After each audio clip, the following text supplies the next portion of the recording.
Pick up your gear and open your chests. Throw on your armor and head out on a quest. Hey, hey, it's a brand new day. On the Sword Coast, your allies will help with blades and bows and magic as well. Hey, hey, heroes on their way. Fighting forever against overwhelming odds. Fighting together in favor of multiple gods. Idle champions of the forgotten realms. Idle champions, adventure never ends. Idle champions, get you all out there. Idle champions, you reset again. Idle champions.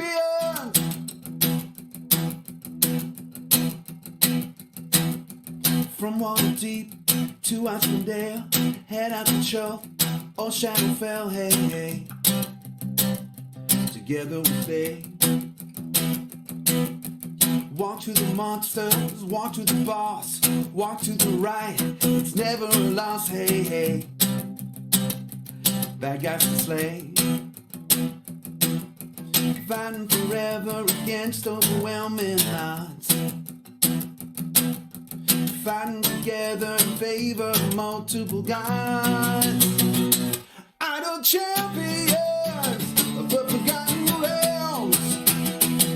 Idle champions, adventure never ends.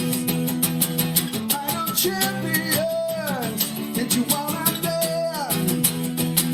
Idle champions, you reset again. Idle champions.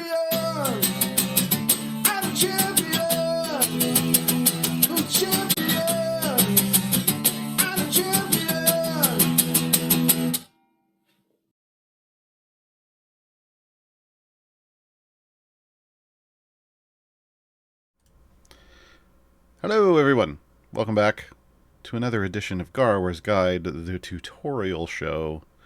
I am Gaarawarr, and today joining me in the mod pod is Martin. Martin will be grabbing any and all questions from chat today, handling the backstage production stuff and the moderation in the chat. All of that stuff as we take a journey into the wild beyond the Witchlight and do Gaarawarr's Guide to Bully for You. So we don't often do just an entire episode around a single variant, but we did a lesson in classes recently. Hold on. No, I think that's you, Lurking Rider. I hope that's just you. We did a lesson in classes recently, and now we're going to do Bully for You. These are more end-game variants for unlocking evergreen champions that people have been having a little bit of trouble with. So we're going to dive in. That means the kind of the flow of this episode might be a little different than you're normally used to, which normally I talk for like an hour, and then we do an hour of questions. With this one, we're going to do a lot of talking up front. And we'll do some talking at stages along the way as we make different decisions, because this is a variant that requires you to constantly make decisions throughout. And we're going to do I'm going to do the whole variant, hopefully. I'm hopefully going to do the whole variant on stream. So feel free to ask questions about Bully for You. Feel free to ask questions in general. And they will get peppered throughout this episode. And hopefully this time, unlike last time, I remember to take a midstream break. Martin, if you want to remind me around the halfway point, that, hey, normally you do a break right now, Gar. Last time I totally forgot and just went for 2 hours straight. Thank you, Martin. I appreciate it. All right. I forgot to test I liked my code for today. I forgot to test it, but I'm sure Martin made it and it's working. Or else chat would be very upset right now. All right, so we're going to dive in. Bully for You, again, this is the Wild Beyond the Witchlight campaign. You start off in the Sword Coast, but then you get this little box over here in the corner with the map. It says more adventures available here. I have done this adventure before. I had the fine folks at Codename Entertainment go in and basically mark it as undone in my game data, so I could do it again for you. You start off, down here by the Slanty Tower. You make your way over to Tellamy Hill, up to Brigand's Tollway, and then we're over here. Under the fairy rings of Thither. There's a variant called Bully for You. It is important to note, and also always humorous to note, that every single variant in the Wild Beyond the Witchland campaign is going to show up as difficulty fair, regardless of how much favor you have. Normally the difficulty rating is based on your favor. It's not even really super accurate once you're beyond... Well, it's not really super accurate outside of events. I would say in events it makes a lot of sense, and beyond that it's just kind of a note for you to know, hey, don't even attempt variants unless they show as green. But here they're always fair. They're always fair. Why is that? Because the Witchlight that's referenced in the Wild Beyond the Witchlight is a carnival, and another word for a carnival is a fair. They made a funny, and I'm here for it. When you come over here, this is one of the rare evergreen unlocks that I think they've just kind of they've moved away from requiring you to have a certain number of adventures or variants completed. That was always a fairly arbitrary hurdle to jump over. There are times when you probably had the power to do it, but they're like, no, you've got to complete another 20 variants. And it's like, really? Corey, I'm looking at you. So the challenge in Bully for You is really a combination of things. It's obviously it's the restrictions, it's the area goal, and that's it. You don't have to worry about completing a certain number of adventures. It's available fairly early on. As you can see, it's only in the 4th adventure node in Wild Beyond the Witchlight, which gives me hope that maybe we'll have a second Wild Beyond the Witchlight evergreen, maybe towards the end once we get over to Yon. We've only gone from hither to you can't even see Thither. I swear the map says Thither. It's up there at the top right. I really wish we could zoom out a little more so you could see the entire map. So yeah, but this is Bully for You. This is where you unlock Belushi, the Bullywug Warlock. Belushi's pretty fantastic. I do already have Belushi, but Belushi's pretty fantastic. This formation layout is a little deceptive. And this will get explained as I read through the restrictions. But when you start, yes, this is what the formation layout looks like, with the X being where the bully is. Because in this variant, there's no way around it. You're getting bullied. Hence the it's down there. Hence the chest code. Because I won't let them bully me. Just say no to bullies. But the bully is going to move around. So that's just the starting position. So keep that in mind. So Area 600 is a pretty solid goal. A lot of people are like, how much favor should you have for this? And I'm like, I don't know, how much you got? Because the thing with an area goal of 600 is, if you have the power to push that far, you're going to soft cap. You're going to hit that point where there are no more upgrades left for your champions by 600. You just are. What Favor's going to do is get you there sooner, and it's going to make the journey a little easier. But it's not going to allow you to overpower this. This isn't a really an adventure that can be overpowered with Favor. This is, well, yeah, for the most part. I guess if you had just an outrageous amount of favor, you could just... It would be silly. But for most folks that are attempting this, just know that the favor you're getting is more going to be about, how many blessings can you unlock for this campaign? So that to help you along the way. There are only a few tiers of blessings. There aren't a lot of tiers of blessings at the time I'm making this. They've been releasing them a little bit at a time. So it's not as important to get outrageous amounts of favor.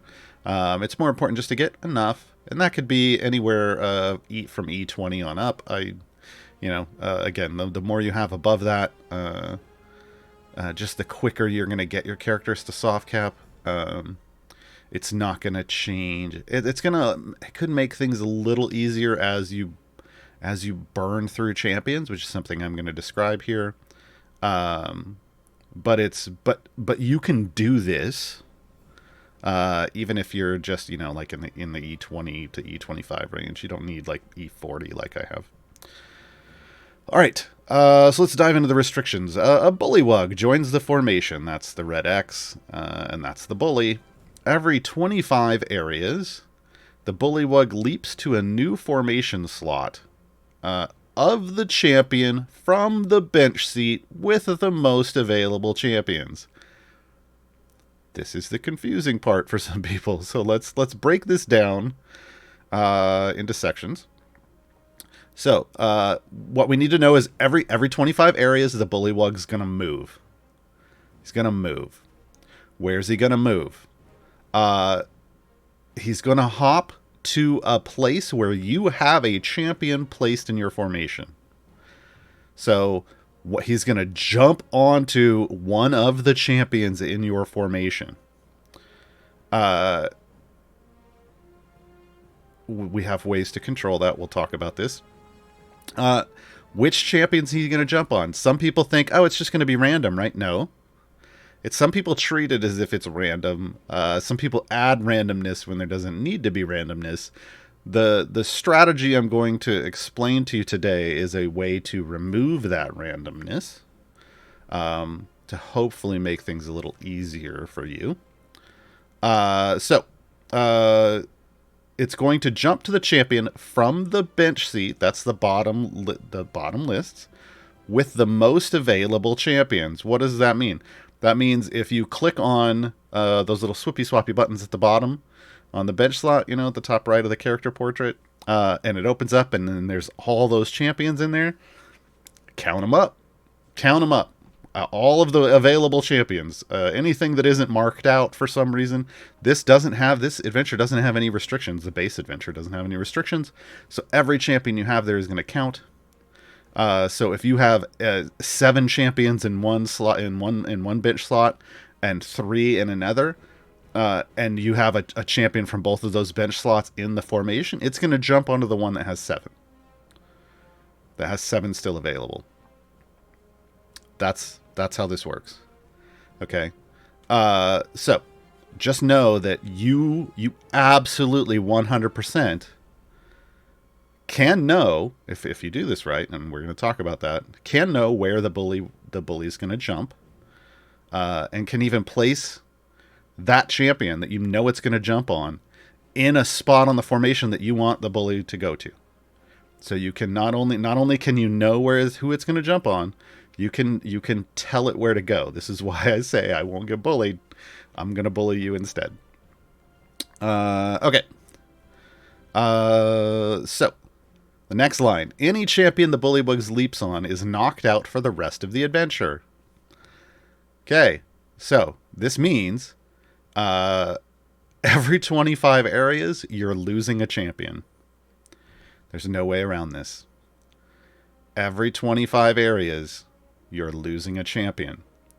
So this means you need to have a solid bench. You need to have a solid bench of champions. This is a 9 champion formation because you've got a bully always taking a spot. So you want to end up with a full 9 champion formation. And along the way, if you do the math, off the top of my head, I want to say you're going to lose 23 champions.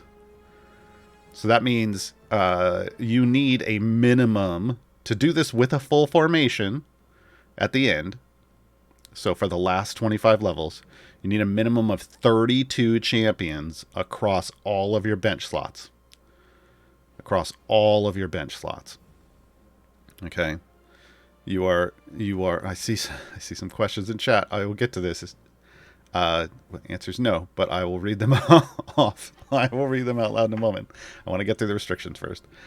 So you need a minimum of 32 champions to end with a full formation. So that is one thing. But this is the Wild Beyond the Witchlight. This is currently the hardest campaign in the game, or the last one. So it should be, as you should be working your way down the campaign banner in order. I highly recommend that. I mean, you can do whatever you want if you want to jump around, but you're making it hard on yourself. Anything from Baldur's Gate on is a much harder campaign. So just keep that in mind. You need 32. By the time you get here, you should hopefully have 32 champions. Next line. Champions can't be removed from the formation once they've been added. This is very split the party. By now, you should have done split the party at least 2 times. At least 2 times. Hopefully, you're coming up on 3, or you've done 3, but you should have done split the party. So you should understand this whole concept of champions can't be removed once you put them in. So that means don't put someone in unless you actively want to use them, because once they're in, they don't come out. They don't come out. So we have a lot going on here, right? You're going to lose a champion every 25 areas, so you're going to lose 23 champions. Once you put them in, they have to stay in. So there's a thought process that has to go on here in regards to both of these things. Plus you've got plus if you wanna make this, if you want to control this, you have to keep in mind that the bully's going to jump on a champion from the bench slot with the most available champions, so you have to plan ahead to a certain degree. I'm not going to do a whole lot of planning here. I'm going to talk through this, and hopefully, again, this isn't. I always feel like I have to do disclaimers. This isn't the only way to do this. This isn't the only way to do this. This is not the way I did it the first time I did it, and I did it just fine. But I also had a ton of champions and a lot of account power, right? So, final line. Fire breath potions can't be used, so no riding your bud. Phrasing.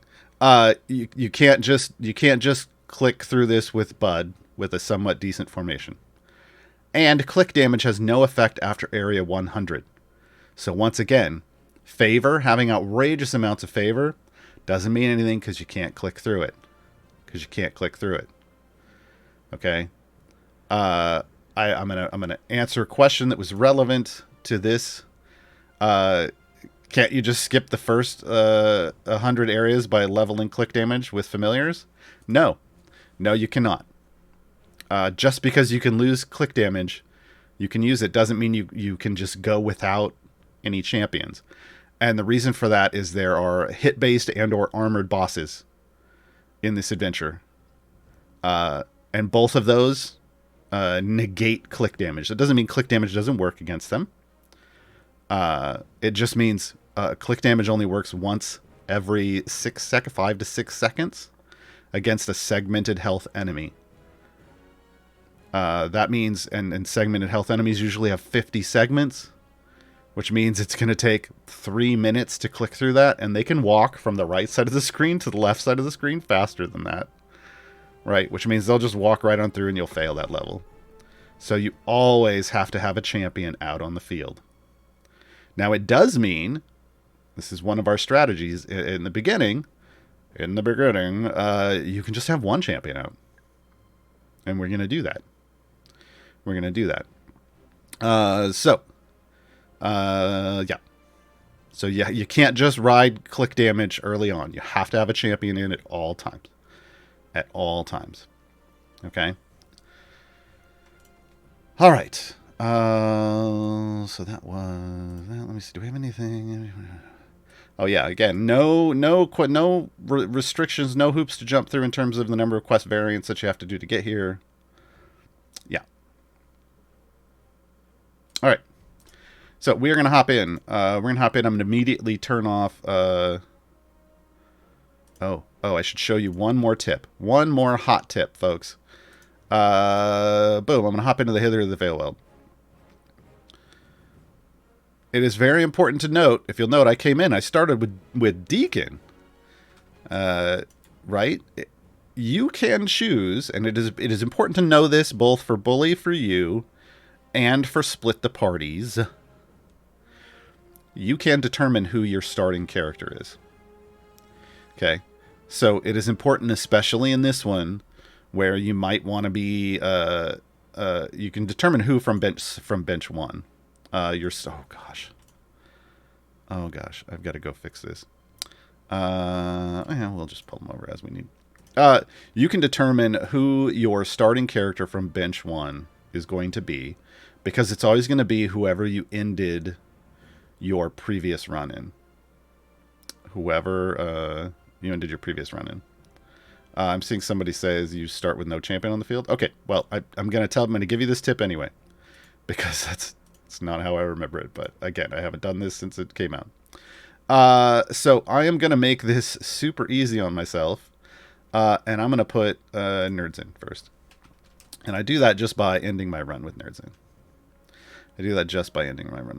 I highly recommend not having other background parties running. And in fact, I'm going to go clear them out really quick. Apologies.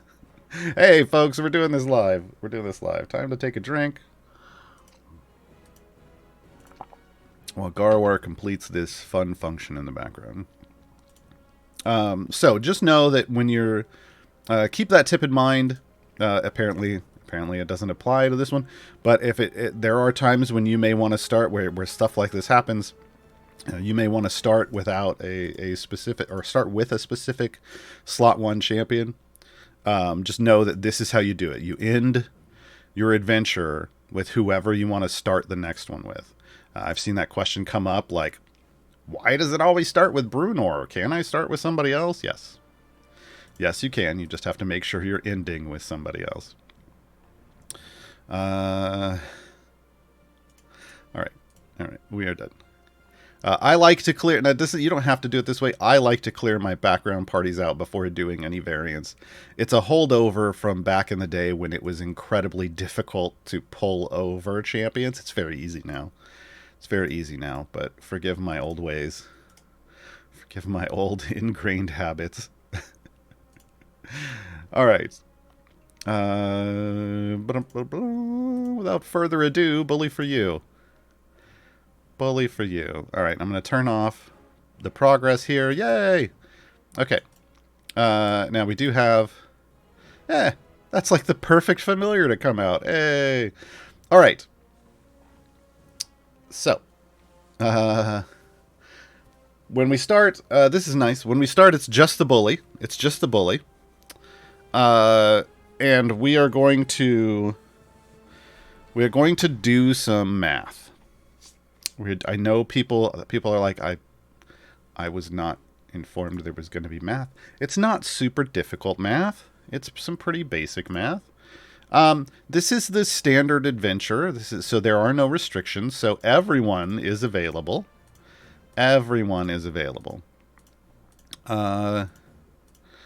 So what I would normally say is like for variants or whatever, you need to figure out how many champions you have. I say again, you need a minimum of 32 to end this with a full formation. I'm gonna need more. I can't stand all the gold on the screen. You're gonna need a minimum of 32. I have all of them, so this is gonna be a little more. I'm gonna have to pay a little closer attention, and figure out like what number I have to get to in each slot. So, oh no, 9, 10, 19, 28. Oh boy, 37. I can't remember how many champions we have total. 46. So I got to add them up right now. 55, 64, 73, 81, 90, 98, 106. 106. Okay. So we have 106 champions. I'm going to make a little note here. And I'm going to be losing 23.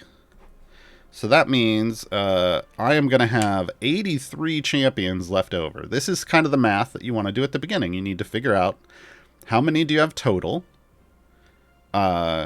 Remove the 23 that we know we're going to lose on the way to 600. And then... oh, jeez, lurking writer. And then you're going to end up with your total number. The total number is important because we're going to take that total number. For me, it's 83. I'm gonna actually pull up a calculator for this part, because my brain would start to melt live on stream. You're gonna divide it by the number of bench slots you have, and you're gonna kind of come up with a target number. So it's 6.9. I'm gonna say 6. So you want to round down. I'm gonna what I call burn down to 6 champions in a slot. That's going to be my target goal. Now, again, this one's pretty straightforward. However, there are variant versions of this for patrons. And you're going to have varying numbers of champions available for each patron. And this math at the top is going to help you get to that burn number. So that how many need to be left in each slot. With those patrons as well. I did this with this method as for all my patron versions. I did them one after the other on stream one time on my channel, and we completed each of them perfectly. So this method does work. You just have to make sure you did your math right. So what does it mean to burn down to 6? It means I'm going to choose one of these bench slots of a champion where I know I have a champion that I want to finish this run with. Right? And then I am going to just start using only champions from that slot until there's only that champion and 5 more remaining. And then I'm going to pick another slot. Because at that point, there should be no reason that champion would ever get removed. Because I've burned it down to the lowest point any slot is going to get to. And I will always be able to add a champion that has more champions in its bench slot. So I'm going to explain this. This is the core premise of this method for completing Bully for You. So I'm going to explain it again. I'm going to select a champion from a single bench slot multiple times. Every time one gets removed, I'm going to put another one in from that bench slot until I get down to my target number. My personal target number, I've decided, is 6. I haven't decided. Math has decided is 6.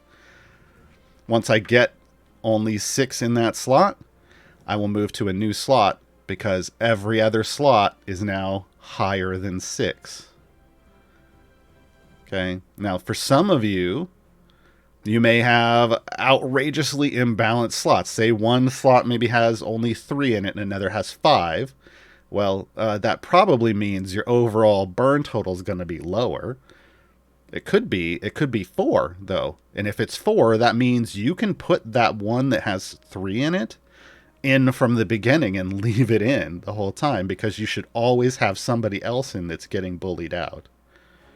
Now, if you make a mistake and you forget to put somebody in to get bullied, you might lose someone. I've had that happen. But as long as you stay on top of it every 25 areas, you're going to be fine. Okay, so I can put my note over here. My target is 6. What I like to do, if you're like me, and I know I am, I like to have a tank in early on. Because remember, we have enemies that are going to have segmented health, and they're going to walk across the screen and need to bump onto a tank. Now, early on, I can do some shenaniganry to make sure they somewhat stay alive. But I'm in a 2-tank formation here. So ultimately I'm just going to shoot for 1 tank now, and I'll shoot for another tank later. I like Ayla as a tank. So what I'm going to do early on is I'm going to throw in... Oh, well... Is there a better... Is there a better option here for... We've got some bruisers. I don't think there's... We don't just have a slot with a lot of tanks. Which is probably a good thing. Yeah, I'm going to start with Ayla's slot. I'm going to go with Dritz, Doe, Erden. And I'm going to throw in, I'm going to level him up. A bit. I don't think I'm going to need damage. I'm just going to go Bounty Hall bonus. And then we're going to progress. So my target here, There are only 8 champions in this slot, so I need to burn down to 6, so I have to burn 2 champions out of this slot, and then I can move to a new slot. That means I can put, after I burn 2 champions out, I'll be able to put Ayla in, and then Ayla will stay in for the rest of the adventure. So I'll have my tank super early. Let's go ahead and we're going to speed this up a bit. This is the dangerous part, speeding up this adventure. Try not to speed it up too much, folks, because you got to stay on top of it. Every 25 areas, you're going to have to make a swap. And if you forget, like if you put Briv in, just a fair warning, if you put Briv in and he starts jumping areas, you may forget to put somebody in and then lose someone important. So as tempting as it might be to try to get Briv in early, I don't necessarily recommend it, just because it could cause problems for you. So here's the thing. So that fungal log that was on the screen, that is a barrier. That is a segmented health barrier. Again, you can only click kill through that once every 6 seconds, so it was important that we had Drizzt and Guinevere in to chew through that log as quickly as possible. As you can see here, things are getting a little harder. I could actually, I mean, I can level up click damage to instantly click kill anything through 100 for us, and then we'll only have to deal with segmented health stuff. There we go. There we go. So this, yes, as Lurking Writer noted, this is arguably one of the least idle quest variants, and that is true. Here's an example of a segmented health boss. So Skabatha right away on 15. Drizzt hopefully will survive through this, and yes, he does. That's a function of the fact that Drizzt, one of the reasons I chose Drizzt here, is Drizzt has an ability that can make enemies miss when they attack. So that helps him be somewhat tanky. He's not tanky. It's just it helps him survive early on against someone like Skabatha, even though he only has 780 health. All right, so we're coming up on our first bully, Drizzt. It was nice hanging out. I've got your new book sitting here over on my desk. I've heard there's lots more coming for you in the next year or so with Wizards, so good luck with that. But you're about to get bullied out of this formation, buddy. Sorry. Don't feel bad. He's got an entire book series he can rely on. Here's the Goblin Butcher. Again, this is a segmented health. There was only 25 this time, so he's dead even before he hits Drizzt. But this is why you have to have a champion in. So the bully has moved. You shall note, the bully has moved to where Drizzt was. This is how we can direct where the bully goes. The bully doesn't bully us. We bully the bully. We can direct where he goes. So I'm going to make the bully jump up here next time.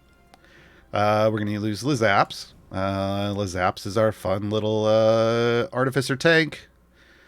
So there's no way Lizaps is going to have a problem here, because Lizaps has a ton of health. So Lizaps is going to carry us through this next break.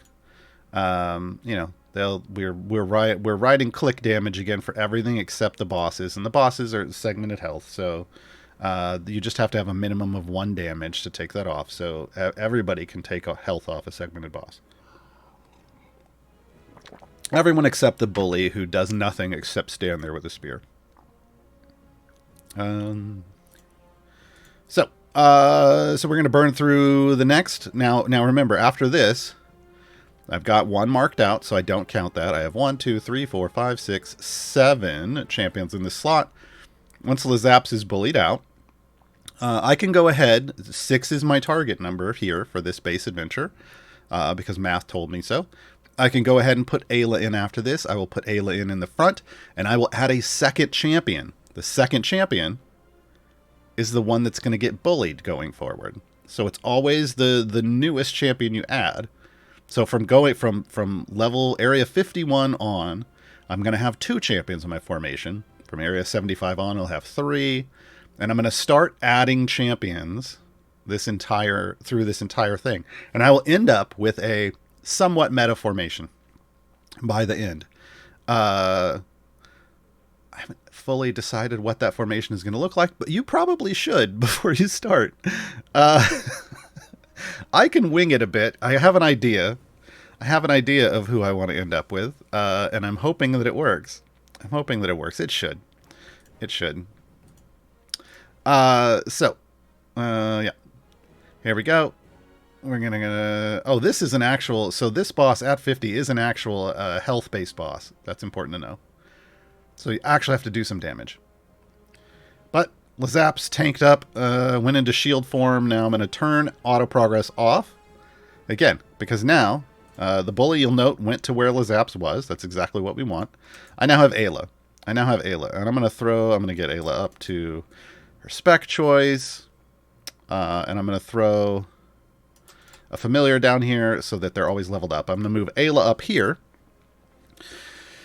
Now I want to go for DPS.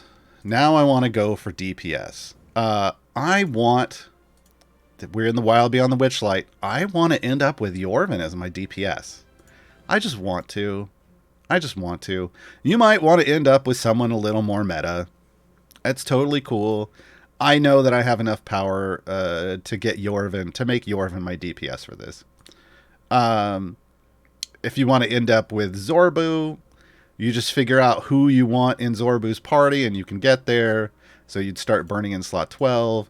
If you want to end up with a Shara, if you want to try to get, you technically could get both bonds. It would be challenging, just because you're only going to have a 9 champ formation, but you could do it. You can figure out whoever you want your DPS to be. I would recommend burning down and getting a tank first, just for survivability reasons, and then I recommend burning down and getting your primary DPS, and then you start fleshing out the support, and then I add a second tank when I think at some point along the way when I think I need a little more survivability up front. So I want to burn down to 6 here. This is a 9 champion slot, so I'm going to have to burn through 3. So I'm just going to have some fun here, and I'm going to say, hey, Barrowin, I haven't seen you in my formation in a while. Why don't you come out and hit things with a hammer? No, I'm going to leave them back there. I want the bully bouncing around in these back slots. So I'm going to go ahead and turn auto progress back on. Waste a bunch of gold, leveling up Barrowin, and then I'm going to let this run, right? Until I get to 75. And I'm going to take this moment to use my own chess code. Bum, bum, ba-dum. Totally, the price is right. Wow. All right. So there we go. Fog Piscolo, will this be on YouTube? Yes. The VOD will be here on Twitch for a few days, and then at some point next week, hopefully it'll get uploaded to YouTube. I don't control that, but the fine folks at CNE will put this over there. They've been cleaning up. I know they cleaned up my playlist over there, so there should be a lot more videos showing up. And I was given a list of the ones that are potentially missing. So I will be able to, I can go back in the future and redo some episodes. Yeah. So yeah, it'll be on YouTube. Okay. So, at this next, at 75, Barrowin is going to be jumped on. Why is Barrowin going to be knocked out of this? Because I have 6 champions available in this slot, but there's 9 total available in this slot. So that's the higher number. Nice. So we will definitely be losing Barrowin. This is why I like to take it one step at a time, so that I don't have to have a lot of champions in that I have to worry about and do math for. This is important. So this is one reason why you might want a good amount of favor, is so that you can exist through these lower levels, even into the 200s, maybe 300s, with a partial formation instead of a full one. So I did see something fly by in chat. Somebody said, can you explain the math again? Sure, we got time. In fact, let's put another set of familiars out so the boss bag goes away quicker. So the math, you want to count up the total number of champions that you own. That are available for this adventure. Now, this is the base version of Bully for you. So that's just every champion you own. When you do the patron versions, you have to count up how many are available instead of how many you own, and you'll do the math with availability. So, we got our jump. All right, I'm turning auto progress off. So we lost Barrowin, as expected. Barrowin got bounced out. We're gonna go ahead and say, oh, this is a good early tank slot. We're gonna go ahead and say, hey, Rosie Bee Stinger, I don't see you around very much, Rosie. And that's unfortunate, because, you know, you're cool. So why don't you come in and help me out for this next bit before I suddenly have to start killing everything with actual damage. So Rosie's going to come in, and she's ultimately going to get bullied out. Womp womp. Because again, the A-list slot has 6. This slot now has 8. Yeah. So math. Count up the total number that you have. Divide by the bench slots. So divide by 12, and then round down. So when I had 106 champions, that came up to like 6.9. Nice. I rounded down to 6. So my target is always going to be lower. My target's always going to be what I'm rounding down. It rounded down to 6. That's just for safety reasons, so that you don't accidentally leave too many in a slot and then have to burn one out and you lose somebody you wanted at the last second. So it's always safer to go with a lower number. So my target is 6. That's what I'm going to burn down to in every slot. Once I get down to 6, like I did here, I put in the champion that I want, and then I add a new champion to burn. That's how we got Rosie and Barrowin in here. And the bully will always jump on those newer champions. So here in a moment, we're gonna lose Rosie. I will put in another champion from this slot. I will leave it at just 2 champions because we had 9 from this slot that we needed to lose. Yeah. There's not a whole lot of math here, but there is some. I'm like, we're not doing equations like crazy like outrageous crazy calculus equations. It's just there's some addition, there's division, and then we round a number down, and then we're good. Okay. Here we go, Zarek. Rosie's going to punch you out. And then Rosie's going to get punched out. All right, Rosie's gone. One more champion to burn through because I want to end up with Yorvin here. You'll note now the clickers aren't doing anything. I actually need to kill these people with actual champion DPS now. This is why I find it incredibly important to get a tank in first. Because once you, in your first rotation, because once you get to 100, you're going to be tanking stuff. It's just going to happen. So after Yorvin gets bullied out, I will be able to put, after Toragar gets bullied out, I will be able to put Yorvin in, and Yorvin will then, because I will have burned down to 6, my target number. Yorvin will then be able to stay in for the rest of the adventure. I will add a new champion to support Yorvin on his adventures. I haven't decided who that is yet. I should probably figure that out. Who do I want? I could maybe target Gromma. I mean, Belushi would be fun. Or Kira is great for everyone. Baloth is great for everyone. If we have Yorvin, no, Yorvin's zero. If we have because we have an escort, if I put Belushi in to die, Desmond could come in, but we'll probably just go Baloth and make it easy. I might ignore that one. Maybe we'll go... Oh, we could make this really wild. We could actually do Whittle and Alindra if we want to get a little, have a little fun with it. So we have a lot of options here. I'm going to add Averin in. Yeah, so I got a lot of support options, and I have a lot of champions to choose from.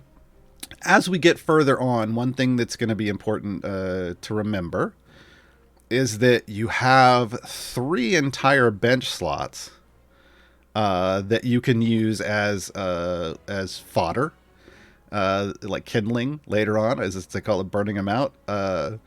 Because as long as they have more than 6 champions in them, you'll be able to rotate through those, and we'll do that at the end. We'll burn down to our desired champion, but then we'll swap somebody else in from a bench slot we're not even going to use. So it's really this ends up becoming about managing your every 25 areas, managing who you're going to burn, remembering to add somebody new. Like I said, I don't recommend putting in Briv. It makes this go a lot faster, but that's not necessarily a good thing. Because if you look away for a moment, you might accidentally lose somebody that you wanted. Because he might just start jumping through stuff. And lots of speed champions, it can become problematic. We may have to burn into some speed champions for a bit so that we can finish this faster, or I need to throw on some more speed potions, just because obviously our progress, we've got to get to level 600. We've got a little over an hour to go. And things are going to slow down. All right. I might. God, I'm so tempted. I'm so tempted to throw more speed potions on. But let's instead go look for a question. Garbled for life. Although click damage is disabled in this event, and so are fire breath potions, Merowyn's bud damage ability still functions, right? Sure. Yeah. Champion abilities still function. It's just clicking stops functioning, if you want to think about it that way. Clicking for damage stops functioning after 100, and fire breath potions aren't even allowed. Let's see. What is a Belushi? Belushi is an evergreen champion. She's right. She's right here. This is Belushi. This is who you unlock when you complete this adventure.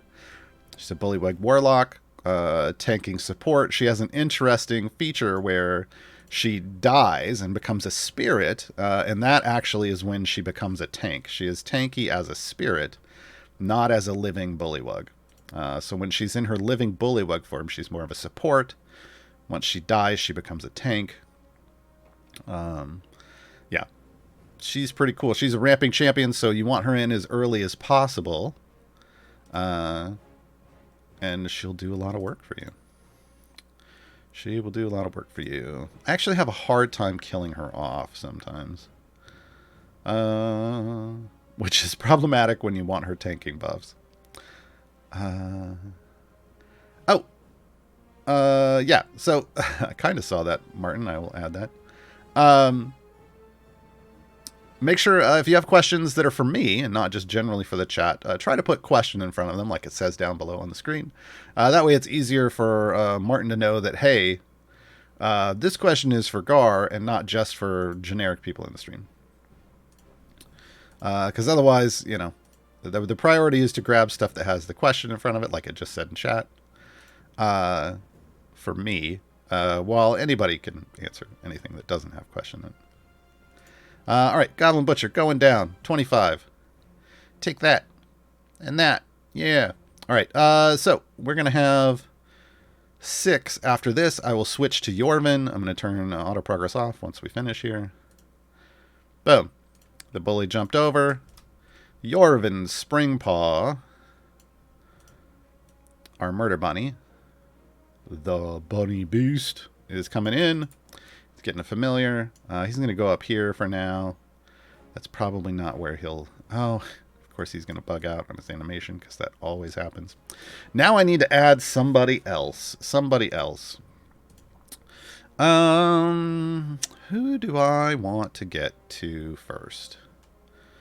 Let's go with attack speed. So I'm going to come back here to slot 2.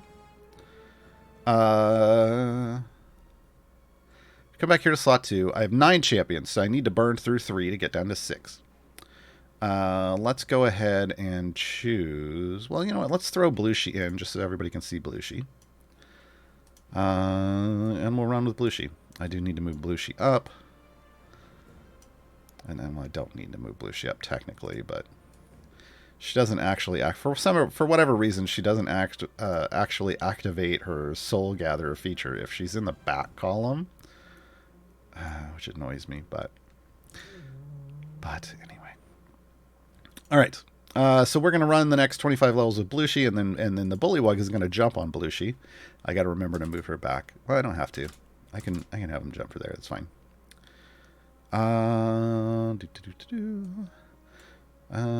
GS question: who is going away and why? So because I did math at the beginning. I get to determine who's going away, and the reason is because the restriction says the Bullywug leaps to a new formation slot of the champion from the bench seat with the most available champions. Well, I'm determining what that is. I've burned these down. These both have 6. So every other bench slot that I have left has more than 6 champions. So as long as it has 7 or more, it's always going to be where the Bullywug jumps. And whenever I get to a point where everyone is at 6, I add a new champion, so that there's somebody from a higher, from a bench slot that has more in it, and thus I'm determining where the bully jumps every time. Where the bully jumps every time.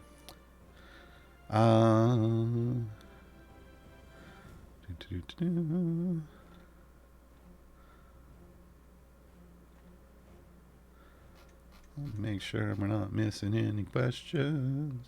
Would you recommend attempting to complete this quest before or after a lesson in classes? I mean, you can do whatever you want.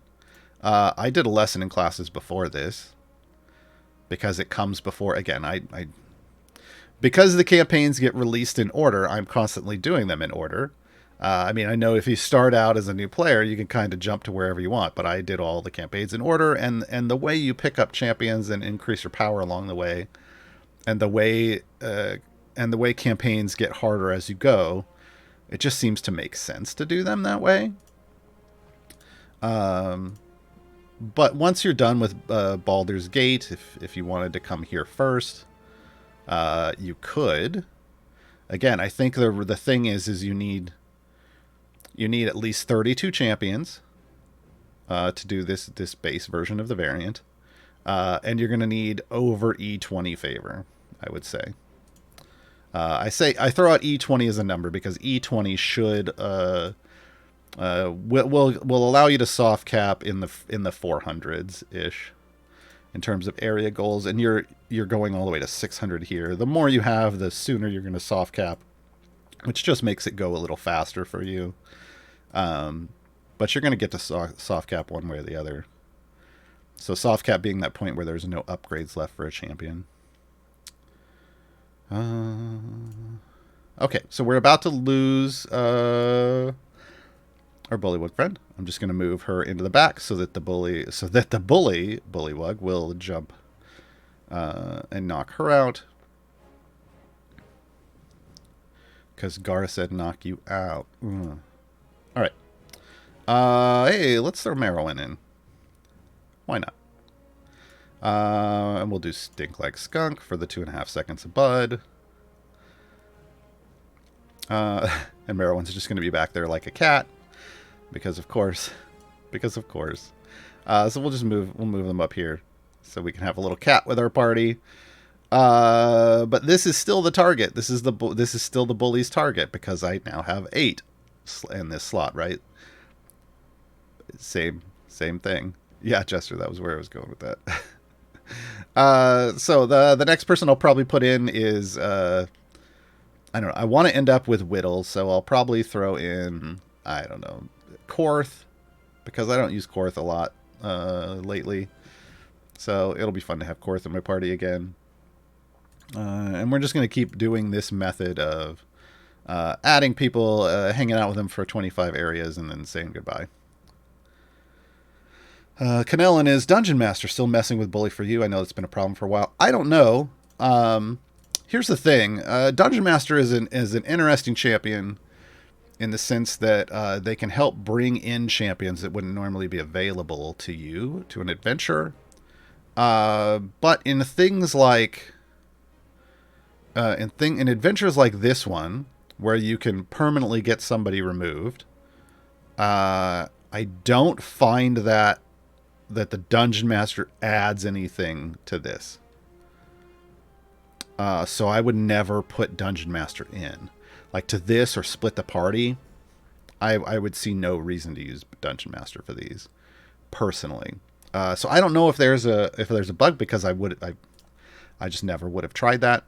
If you run into a bug with that, submit a ticket, so they can try and figure out what's going on. The issue is because you can only do variants once, I have no way to go. I have no way to go test. So, but I wouldn't even recommend. I would just recommend not using Dungeon Master. There's no real need for him to be in an adventure that allows everyone in. I could see maybe on the patrons side, maybe you want to do that, but again, because you can just choose who you want to end up with. I don't know. I don't know that having a random chance at a champion is worth it here. Yeah.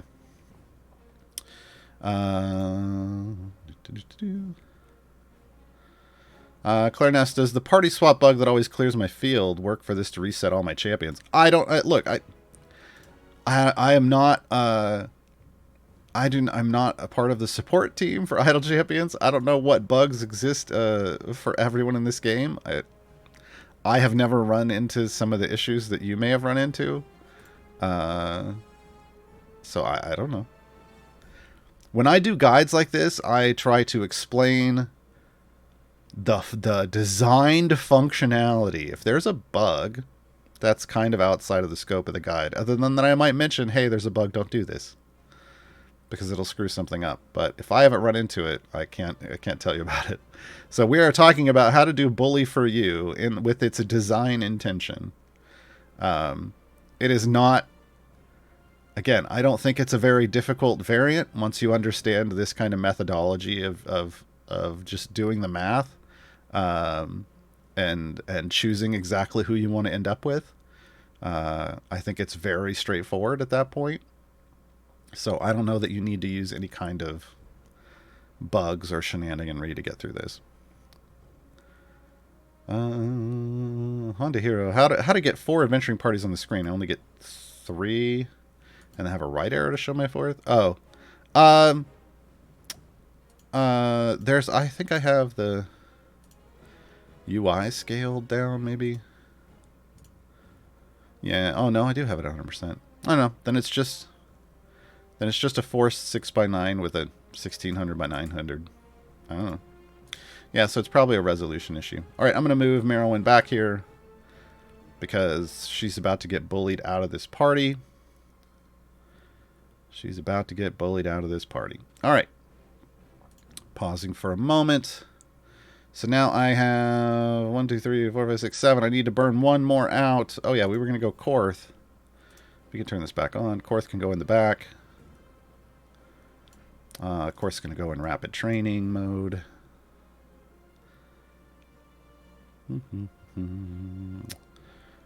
RPG Lifer. The code is too long. How do I redeem it? It's not too long. If you copy it and paste it in, it automatically extends the cryptex. Otherwise, you can go ahead and just click this down here, which changes from 12 to 16 characters. So they have both a 12 and a 16 character option there.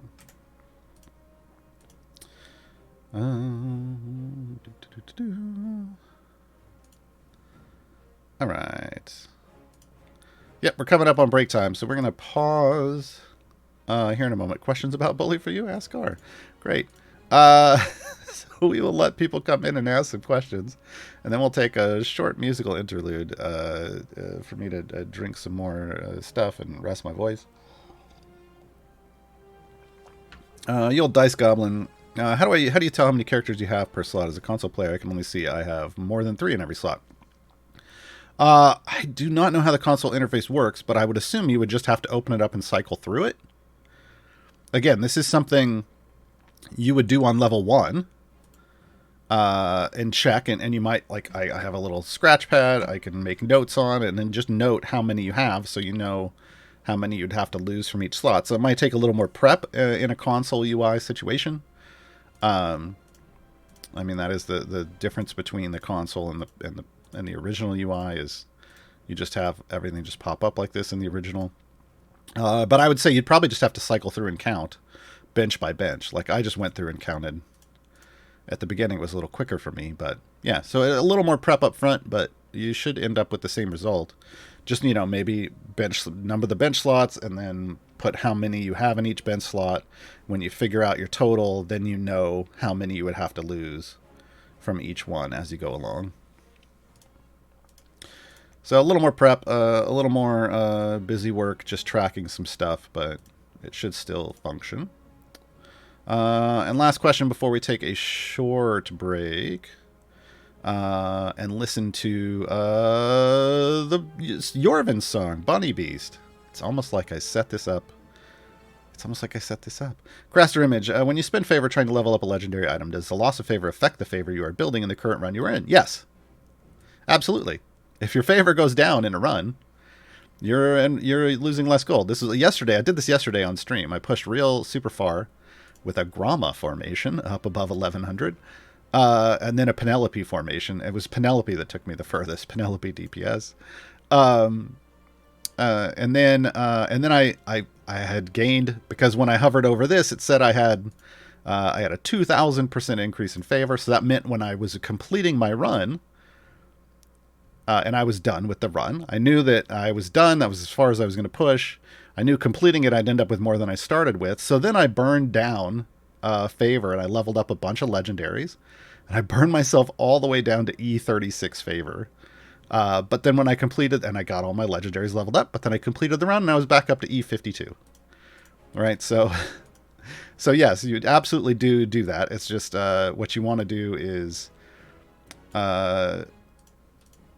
you want to upgrade them while you're still in a favor run, right before you reset and get all that sweet favor. James Cam, I hate this stupid level. I'll beat it at some point. If you watch this VOD, you'll be able to. I will give you this should give you the best possible chance, you know, barring a lack of favor or account power. But this will walk you through the process. I'm gonna pop a new champion in here. I'm just gonna say I put Whittle in. I want Alindra, so I'm gonna start burning champions down in this slot. So let's bring Nox. Who's there? It's Sergeant Nox. We're gonna bring Sergeant Nox in to burn through. He'll be in the back for the bully to jump on. Actually, you know what? We'll put him in the front. We'll let him be a tank for a little while. And I will be right back after this short break.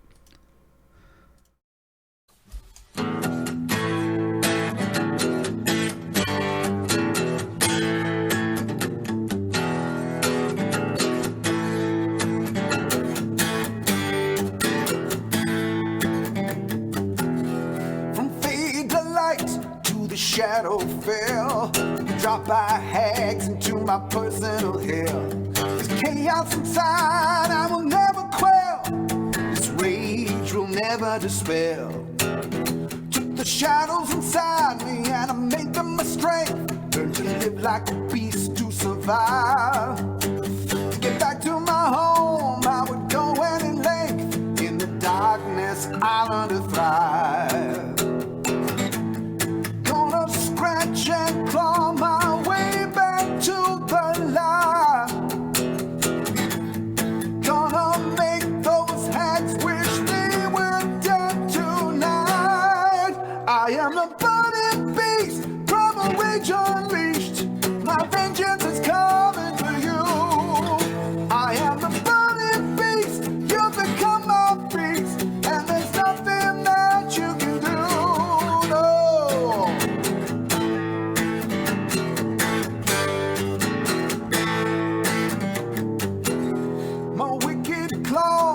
My deadly bite, ripping monsters apart, eyes burning bright, tattoos blazing with terrible might. Soon I'll have my prey in my sight. Hunger for vengeance burning cold in my gut, growing dark. like a day by day. When the beast is unleashed, if you value your life, get the hell out of my way. I never had my own lucky rabbit's paw. I've always had to fight my way with tooth and claw. I am the burning beast from a rage unleashed.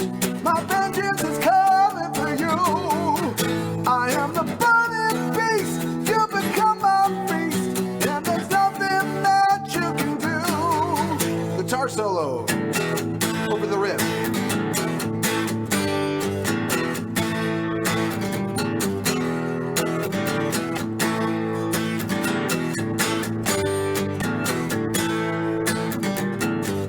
I am the burning beast from a rage unleashed. My vengeance is coming for you. I am the burning beast. You become my feast, and there's nothing that you can do. I am the burning beast from a rage unleashed. My vengeance is coming for you. I am the burning beast. You become my feast, and there's nothing that you can do. No, no, no.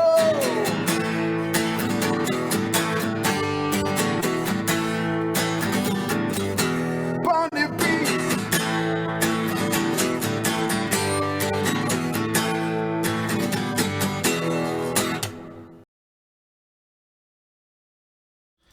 Hey, we're back. And we just had the bully jump to the front and knock out the Sergeant Knox.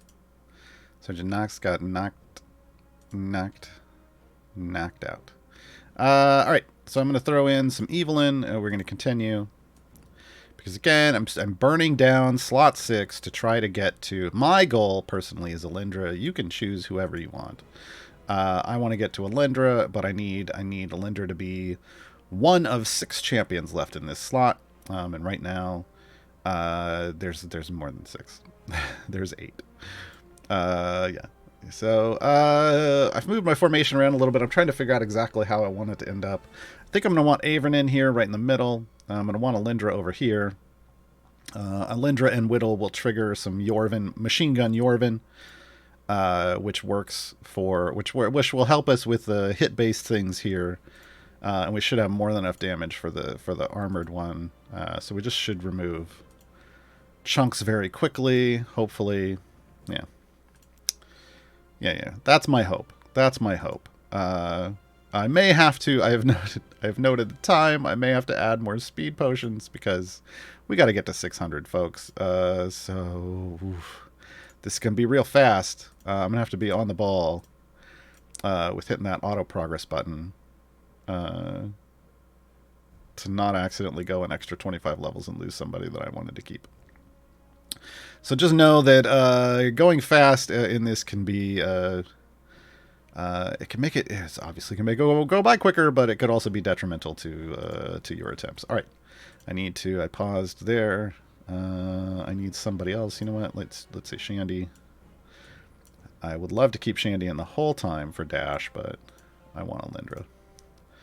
So we'll take advantage of Dash while we have it. Alright. So now I've lost 2 here. There were 9 originally. That means I'm sitting on 7. After I lose Shandy, I'll be able to put Alindra in, and then I will put a new champion from another bench slot in to be my bully target. So again, my target is 6 because I did the math at the beginning to figure out what my target for each, my target goal for the number of champions for each slot should be. Yeah. Kinravip, I just unlocked bully for you. Nice. Nice timing. If Belushi's the only champion I'm lacking, may I assume my magic number is also 6? Should be, yeah. Should be. I mean, mine was 6.9, so I'm assuming you would still be 6 in that rounding. So yeah, should be good. BA Billy G. What is that pinkish streak that keeps coming up on screen? Is that a bug? I don't know. Was it potentially the champion shooting out really quickly to attack? And they had a pinkish hue to them? I'm not seeing pink streaks. So it could have been an attack animation. It could have been a ranged attack from somebody. Someone's saying it might be Yorvin's attack. Oh yeah, over here. I see what you're talking about. Yeah, that's Yorvin's. That's part of Yorvin's attack animation. Okay. I was looking at it shooting across the screen, but we're actually looking at where they're actually getting attacked. Okay. We have burned down real quickly. I got to get Alindra in. Alindra is... now, I have to get more than Alindra in. Alindra is going to be my my focused... the one that stays in the whole time. Let's go Averin. Let's go Averin. Let's go. Alright, let's have Warden come in as my target. And I'm going to turn auto progress back on. Warden will be my bully target. Alindra is now in until the end of the run. Laroku, I believe the math is total champs that you have that qualify, correct. Minus 23, yes, because you're going to lose 23 along the way. Divided by 12, yeah, because 12 is the number of bench slots. And then you round that number down, and that's your goal. And that's your goal. If you end up with a perfect number... You know, like if it's 5, like whatever divided by 12 comes out 5. You got to be real on the ball. There's no room for error there. There's no room for error there. You might just want to make it 4. Otherwise, just be real careful because you won't have any flexibility if it's an actual even number. And when you're doing the patron variants, you literally could end up with, hey, you have to burn down to 1 champion in every slot. And then there is no error, room for error at all. So just keep that in mind. Keep that in mind. Oh, man. They didn't even get to move forward. All right. Warden's out. And you know what? Rust, come in. You got this cool outfit where you're a boat. Come hang out with us for a moment. And pick up 1 gold coin before you get bullied out of the formation. All right. So I have 1, 2, 3, 4, 5, 6, 7 champions in this slot. This was a lower one. So after Russ gets knocked out, I'll be able to put Averin in. And Averin will be with us until the end. Because Averin is eternal.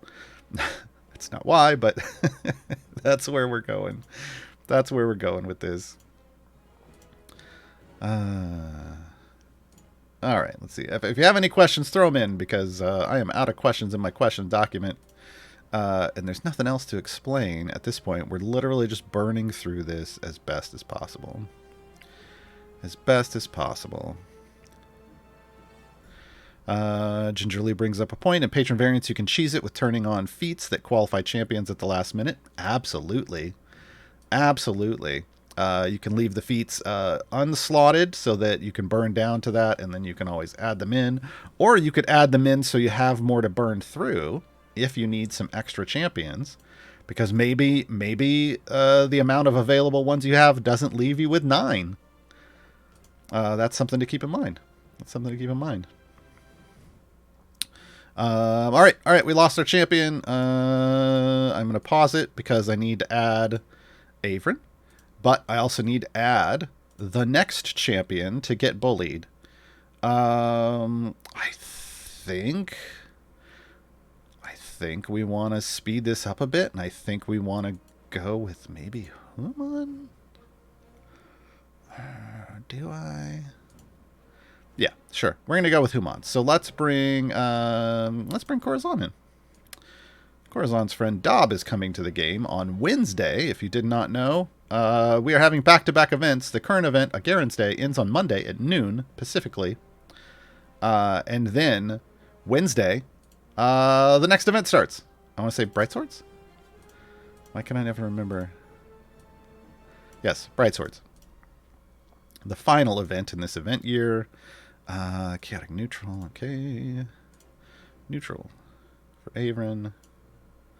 Sturdy Mirrors. Question, is this getting recorded? Always, yeah. These tutorial shows are designed specifically for me to do a tutorial on a subject, And then the VOD gets uploaded to YouTube, to the playlist. It's the Gaarawarr's Guide playlist, not the Gaarawarr's Guide to Everything playlist. That's the Q&A show. I don't know if they're going to keep uploading the Q&A show or not. I feel like those are just show up live for them, but it's their choice. So this formation is rocking and rolling. I want to point out one of the shenaniganries that I've done here is we've made it so that Yorvin is literally attacking on animation cooldown. Because he's getting the portent buff from Alindra, and that's multiplying Whittle's bonus to reset. Oops, I gotta stop. I gotta put a new champion in. That is modifying Whittle's. Hey, Delina. What's up, girl? What's up? Come hang out. Alright. That's modifying Whittle's chance to reset over here. For Hurry Up now, it's supposed to be 25%. But it's actually, if we look on Yorvin, Hurry Up now is a 983% chance, which means it's guaranteed. So Yorvin's attacking on animation cooldown. It's some shenaniganry. If you know you're going to have plenty of power to get through an adventure, you can have fun with machine gun champions. Yeah. So no time gate this weekend? Nope, because it's back-to-back events. There isn't a time gate. You can see them when the next time gate shows up if you hover over here. So next time gate is in 20 days. So it's going to be after Bright Swords, because after Bright Swords is the last event in the event calendar year. So it is, Bright Swords is the last year 5 event. High Harvest Tide is going to be year 6. There's going to be a break between the year 5 and the year 6 because it's anniversary celebration time for Idle Champions. Idle Champions is coming up on its 5-year anniversary in September. So there will be celebratory things for that. Okay. I've lost another champion. Delina, you weren't with us very long. Which, yeah. Tatiana, come hang out. Tatiana, come hang out. Oh, that ended up on the wrong spot. There we go. Doesn't really matter. I don't need your buff anyway. You're just here to hang out with us for a bit, Tatiana. All right. Rocking and rolling. We are progressing much faster through this. I probably, maybe... Well, yeah. That speed potion's going to get us done real early. Probably. Probably.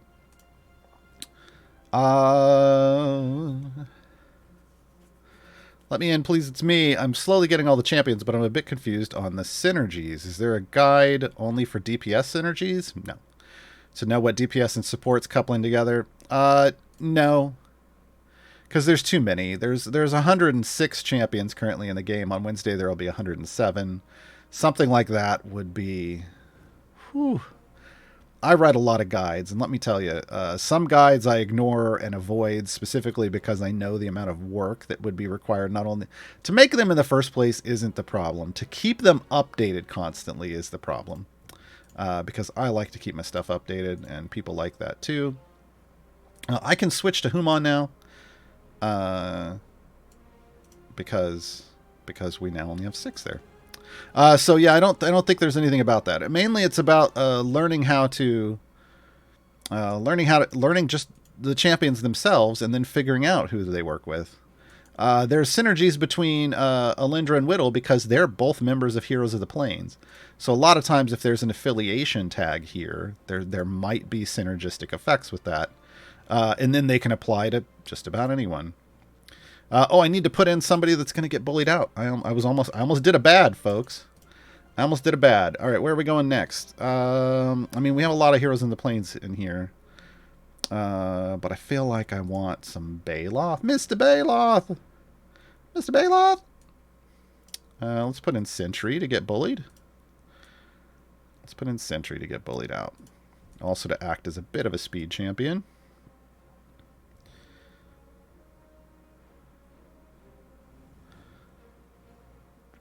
Alright. And we will continue flying right along. Now the faster... Now I've added more speed champions, which means we're going even faster through this. So I really have to pay attention, because we're almost to 25 again. I really have to pay attention to make sure that I'm turning auto progress off after that 25th level, so that we can make sure we get a champion in before we're already another 25 levels through. I've done this before and been too slow and gotten totally screwed. That's the technical term. Alright. I'm just going to pick one. We're going to turn this back on. So the bully will jump to Desmond next time. Sorry, Desmond. Boom. And then we will be able to put Baloth in, because now, after Desmond gets knocked out, there will only be 6 in this slot. Now, our party is getting very full. I think you will have noticed. Our party is getting very full. There's going to be a point where you're like, well, there's only...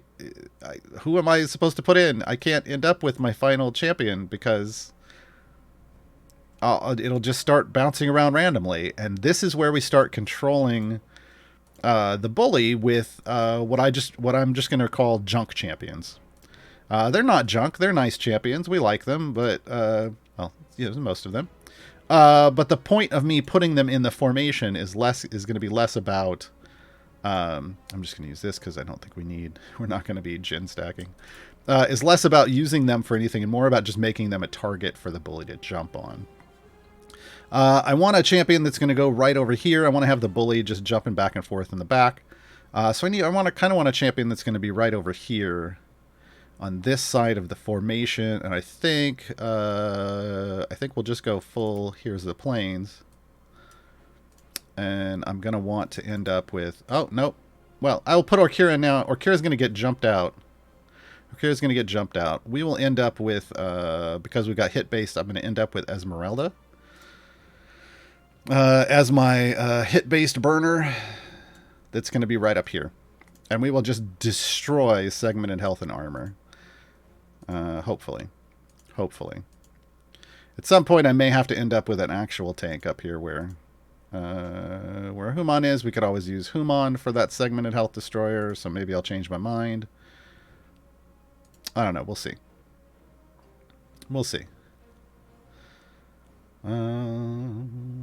Another 4 levels. Orkira get jumped out. But hey, at least she got to hang out with the crew for a little while. And boom.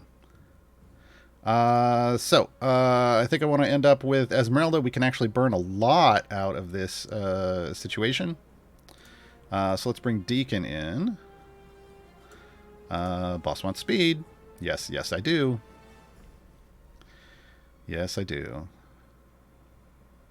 Now, we have reached soft cap on all the other champions, folks. You'll note, again, I was in the 400s, probably. I don't know, I may have done it earlier. Soft cap means that, hey, Favor's not really doing anything for me anymore. So we are just relying on champion power.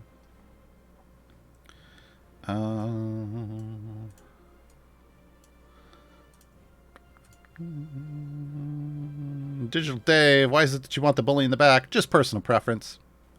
Personal preference with how I know I want my layout to end up. Where I'm putting these champions, I want them in specific places. So I'm aiming to make that happen by manipulating where the bully is. Hey, Veronica, come hang out for a little bit.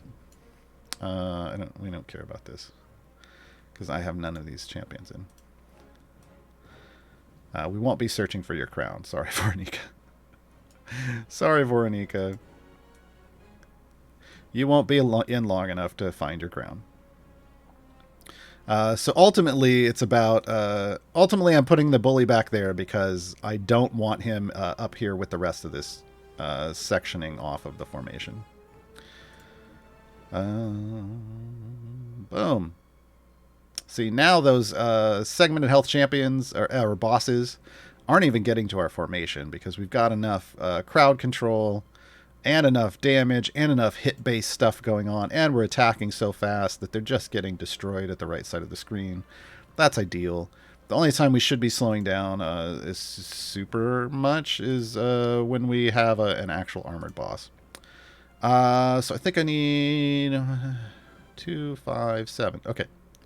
So I need to lose one more Cathris. Let's hang out with Cathris for a little bit. Cathris understands the pointlessness of trying to survive and knows that, at some point you're going to get knocked out. That's just the way life is.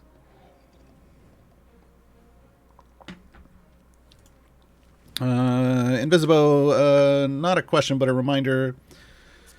You might want to inform folks that the failed champion and trials of Mount Tiamat, they do not count towards the champion count. Well, yeah. You just had to restart your run because of that. Yeah, because you can't use them. I guess I just kind of assumed that was... I shouldn't assume things. Kind of assumed people would understand that if you have a champion and trials of Mount Tiamat, they're not usable anywhere. They're not usable anywhere, so couldn't be used here. So that counts as somebody that is not available. That is not available. All right, so we did our jump. I now have 6 champions in this slot. I'm going to put Esmeralda here. I don't remember what we're doing the most of. I'm just going to say humanoids. I'm going to go smells like a trap. And now I'm down to the point where, yes, I do have a final champion that I'm going to want to put in. But I don't need to put them in yet. This isn't where I go for that final champion. I'm at 550. I'm almost done. So it really doesn't matter what I put in. I'm only going to lose one more champion. So let's just go ahead and make it Grama. Grama can come in and get knocked out. Grama said knock you out. There we got another reference.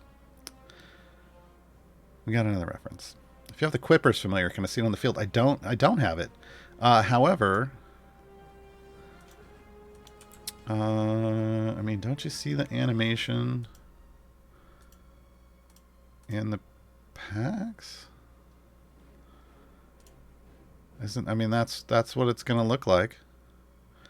I'm pretty sure it's just some variation of that. And I have attack animations turned off anyway on my screen, so this should just be... That should be roughly what it's going to look like. Alright. So Grama's going to get knocked out, and then I'm going to throw in Penelope, because she's adorable, even though she's not going to do a whole lot from the back row. Actually, you know what? I'll throw Freely in. Freely actually does something from the back row. And then I'll be able to finish this adventure. Because once I hit 575 here, I only have to get to 600. I know I'm not losing anyone else. Oh, you can't see the preview in the old shop. That's right. I keep forgetting that they're rolling that out, but everybody doesn't have it yet. My bad. I don't. It's chaos, right? Yeah, of course. Bunny Beast is chaos. Alright, this is it, folks. We're in the final. It's the final count. I did not need the speed potions. We sped up quite a bit. I forget that it's slow early on because you don't have a lot of champions. And then it speeds up. But this is Bully for you. So, to recap, basically, you're going to lose a champion every 25 areas. You're going to need, for the base variant, you're going to need a minimum of 32 champions if you want to end up with a full 9 champion formation. Here we go. Boom. And we've completed Bully for you. So you're going to want to have at least 32 champions to start this. Obviously, you're going to need different amounts for the patron versions. But the way you figure it out is you're going to lose one every 25 areas. So at 600, that's 23. And then you just start adding for whatever the next things are. Start adding another champion that you're going to lose. So for patron variants, you'll need larger pools of champions available. And so 23 plus 9. So whatever the removal number is plus 9. And then divide whatever your result is. Like take your total number of champions, subtract the amount that are going to get removed on your run. Take that number, divide it by 9 or by 12. 9. Divide it by 12 because that's the number of bench slots there are, and then round down. That's going to give you your target number for each slot to burn down to. So again, I ended up with the formation that I wanted. That's kind of that's what this method allows for you. It removes all the randomness. Where just trying to wing it it would do, like if you just fill out your formation at the top. No, Huey, it is 23. It's 23 because it's only at 600 that it would remove a 24th, but 600 is the goal, so it's 23. So it removes all the randomness. It lets you end up with exactly the party that you want. So if you do have power issues, like if getting to 600 requires with 9 champions requires your current meta formation, you can design that and end up with it with this method. Just keep in mind, again, people were talking about there's potentially a bug with Dungeon Master. I don't even recommend using Dungeon Master for this. Because they turn off the ability for click damage. Having outrageous amounts of favor doesn't help. It can help you overpower some of the levels a little bit, but just getting the soft cap is usually fine. You can't just click through the beginning because there is segmented health and armored bosses. You have to actually have at least one champion in at all times. All right, let me scroll through and see what other kind of questions we have. The old Dice Goblin back again on console. The interface is not very user friendly. Yeah, I mean, they did whatever they thought was good for consoles, but I've never used it simply because this was the original UI, and because I started with that, I never tried the console one. It's available on PC. I just never did it. While trying to count how many are in each area, I found it easier to count from the blacksmithing contract interface. If you know who's in each slot, sure. I mean, that will let you, is it going to show you who's not available? For patron versions? I don't know. I mean, it would work for this variant. I don't know if it would work for patrons. Yeah. And yeah, restart your count with the core character. I get what you're saying. I still think, I don't, again, for those of you on console, you can use the basis of this to try to help you out, and then have to work with the UI to make it happen, because I don't have any experience with the console UI. Answered that question on the fly. Answered that one. Yay for me. I did that one. No, not related to Bully for you. That's fine. My fast score is about to hit level 15. Nice. I'm wondering who would be the best champion to replace Nordum with in my gem farm. The other champions I have in it are Deacon, Shandy, Whittle, Sentry, Human, Nahar, and Melf. Do have Briv, but I'm at the point where I can consistently farm Steelbone stacks. I don't know if...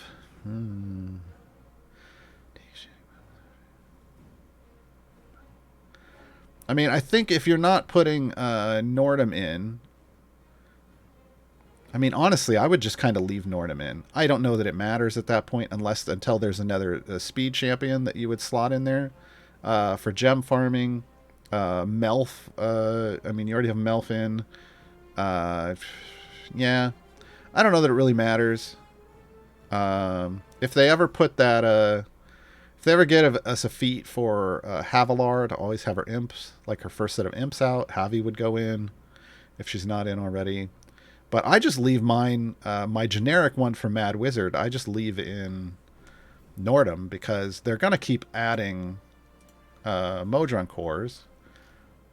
And I mean, you have your fast core at 15, but you've probably got other cores that you might want to level up or that you're going to pick up soon, like the magic core eventually, and then you want to level that up. So, I mean, you can change it, but you don't necessarily have to. I don't know that there's anything that's going to help you out a whole lot right now. Rackus, can you give us some hints for first legendary items to pick? What you take into consideration for choosing?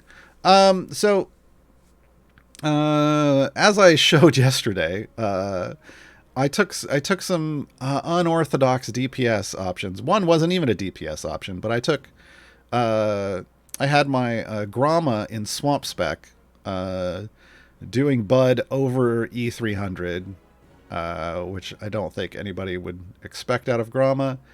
And then I had Penelope, who's a support and not even a DPS, doing that as well and helping me progress even further because her ult is bonkers. And it wasn't on the basis of those champions specifically. It was on the foundation of the fact that I have legendaries across all of my meta supports.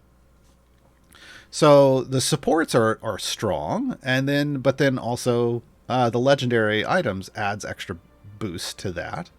So I tend to say, if you're looking for your first legendary item to pick a support champion that is in almost all of your formations whenever they can be. Like, say, Avrin. If you have Avrin should be in just about every formation. Avrin's the strongest support buffer in the game, to my knowledge. It makes a huge difference.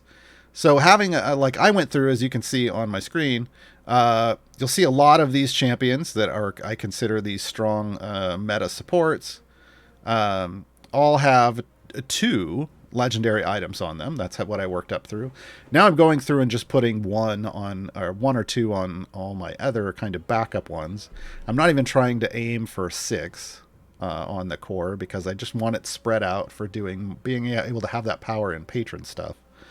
So yeah, I would target not your DPS but your supports, because then you can use that support and that legendary power in more places and with a larger variety of DPS champions.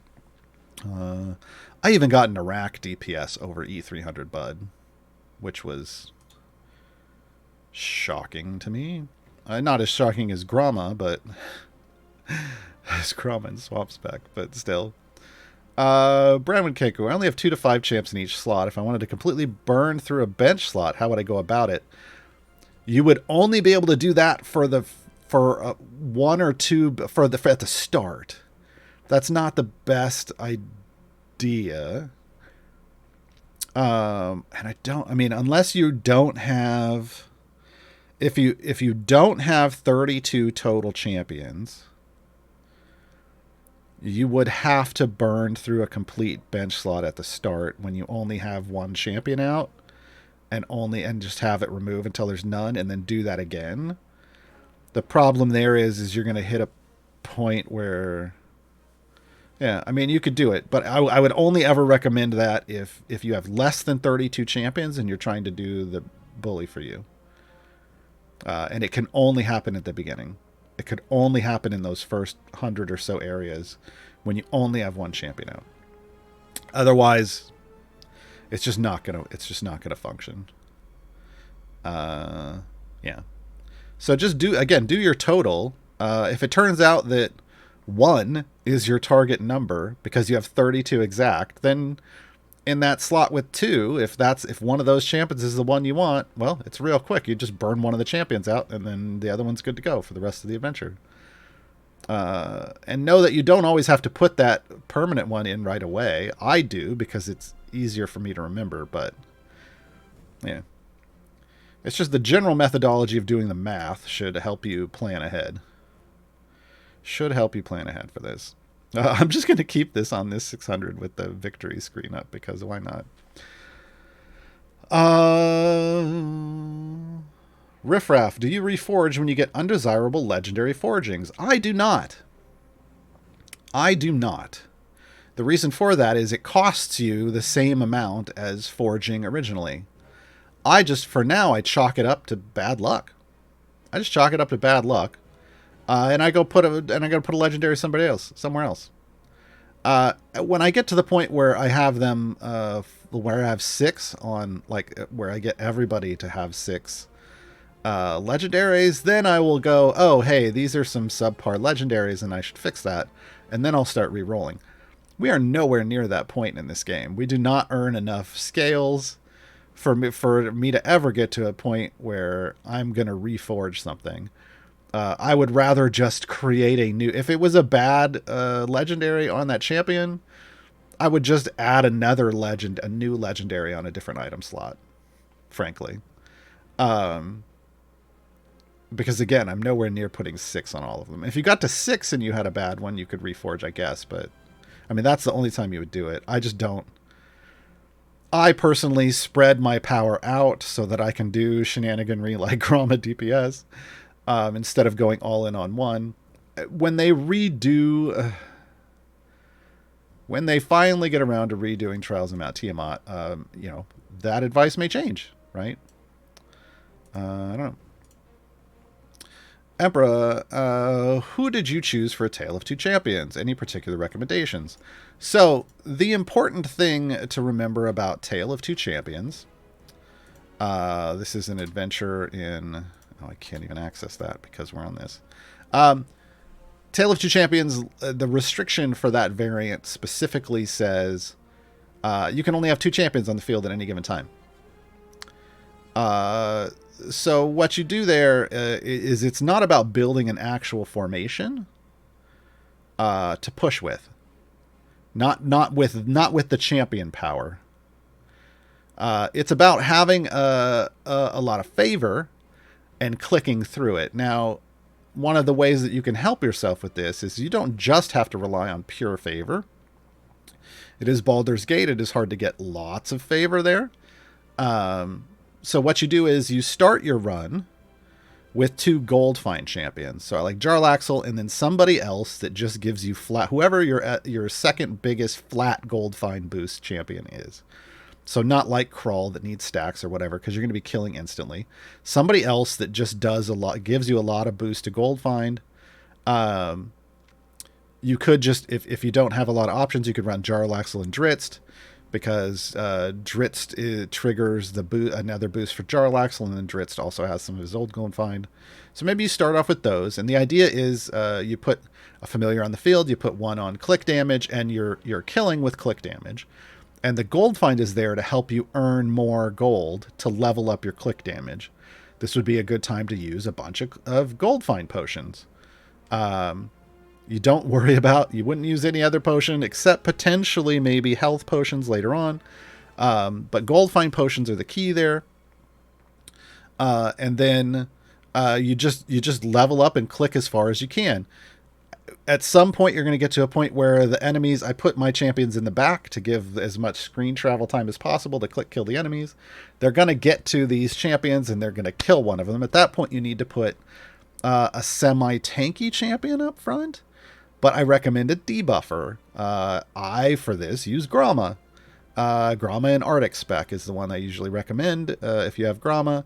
But ultimately, just somebody tanky that's a debuffer. It could also be Crawl. Crawl's a bit of a bruiser.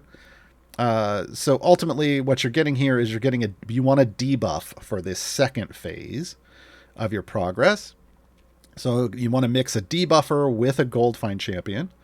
And that debuffer needs to be a little tanky. So the debuff allows you to do more damage with your clicks. So you're going to get more power out of it. You're still going to have some gold finds, so you can keep ramping up the gold. And then when you get to the point where you'll reach another kind of semi-wall where you're just not able to click kill them before your champions die, you would remove Jarlaxle and you would put in another debuffer. Again, I like Crawl. I like Crawl and Gromma for this at the end. Because Gromma and Arctic Spec slows them and makes them attack slower and debuffs them, and then Crawl stacks up a click debuff, but also a gold debuff, so that you make more gold off of it, and then you ride that out to the end. So it is going to require a certain amount of, like a minimum amount of favor to function, but that's the type of setup you're looking. You're looking to go gold characters at the start, like gold find at the start, a mix of a gold find and a debuffer, and then a pair of debuffers. but you're using click damage to kill the whole way through.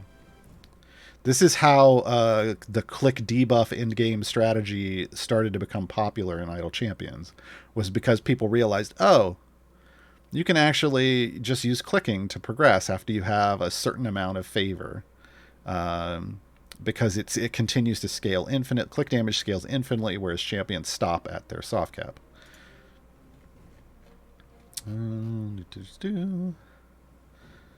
The Lost Gamer, can Dungeon Master add back in a champion bullied? No. No. Dungeon Master can't break the rules of a variant. Dungeon Master can go into any variant that he might not be able to go into. He can. So if there are only certain champions that can come into a variant, he will always be available. But once inside that variant, he cannot break the rules of the variant. So he can get bullied out of a variant. He can get removed and split the party. This is why I don't recommend Dungeon Master for this kind of stuff, because if there's any chance you're going to lose a champion, you might lose Dungeon Master and thus lose Dungeon Master and somebody that he may have brought in, or you might just lose Dungeon Master completely, or you might lose the one that he brought in, and then what's the point of having Dungeon Master in? So Dungeon Master doesn't make a lot of sense in this type of variant. So yeah, he can't break the rules once inside of a variant. He can just always get into the variant. But then the rules apply to him just as they would apply to anybody else. But yeah, somebody was saying there's a bug with Dungeon Master in this event, or in this variant, so I just wouldn't even use him at all. Seawolf, can you share your spreadsheet that you use to keep track of legendary items? I don't know what the point would be. It's not fancy. I literally just have, at the top, it's a header that has each of the deities. So, oh god, now I've got to open it. Torm and Kelemvor and etc. at the top.